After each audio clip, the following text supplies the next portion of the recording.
Geocaching is one of the fastest growing outdoor hobbies in the world, and it started right here in Clackamas County. Now millions of people all over the globe are taking part in this high-tech treasure hunt.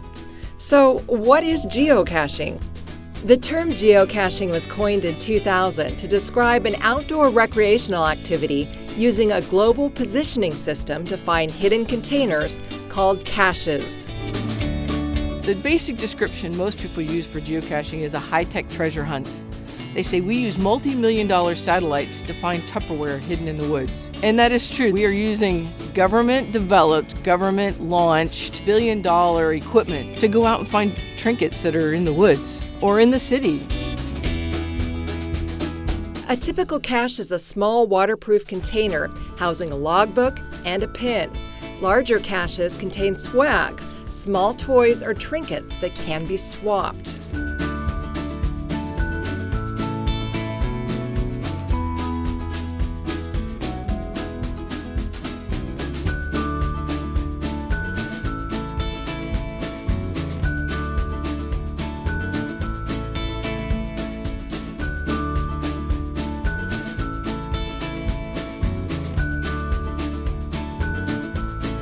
Before a cache can be found, someone needs to hide it and then share the GPS coordinates.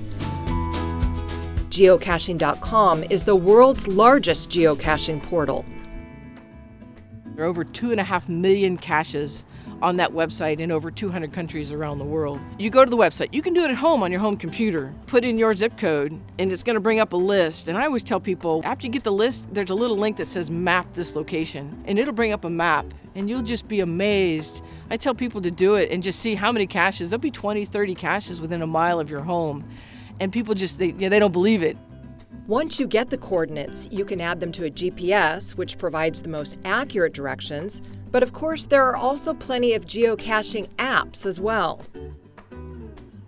Anybody with a smartphone that has a GPS locating function on it can use their phones. You can download a free app through Geocaching.com's website once you set up your user profile, and this will allow you to hit a button, find local caches.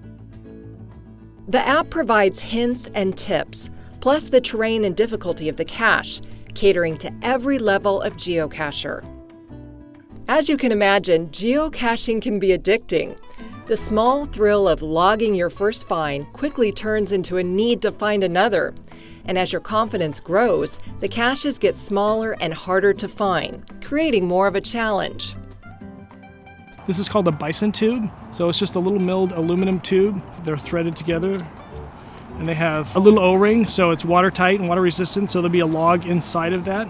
You'll take that out, sign the log, seal it back up, and then put it back where you found it. And these are pretty tiny, and sometimes these will come in camo colored as well, but you can hide these in some pretty tiny, clever places. A step up is a nanotube. This is actually a geocache. There's no room for swag, but there's a little tiny log in this. The bottom is magnetic, so these will be stuck on light poles, the back of signs, the bottom of hinges on doors. And just like the bison tube, this threads open and there's a little O-ring there to make it water resistant. Wow. And it's a little tiny log.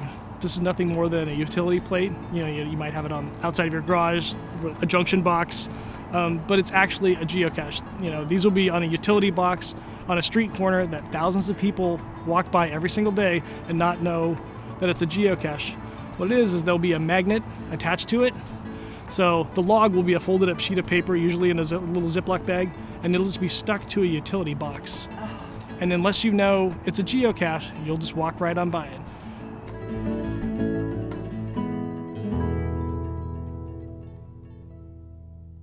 And for those who take geocaching to the extreme, the hiding places get even more clever and bizarre.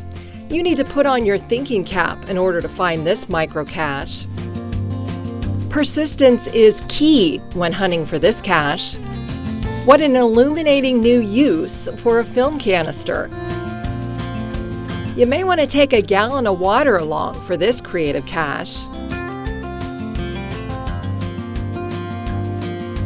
And have some batteries handy because some caches need a charge to be found. Sounds like a lot to learn, but everything you need to know can be found on the website Geocaching.com, from how to get started to how to cache responsibly. And you can even learn about local geocaching events at OregonGeocaching.org. Here are some important geocaching terms you should know.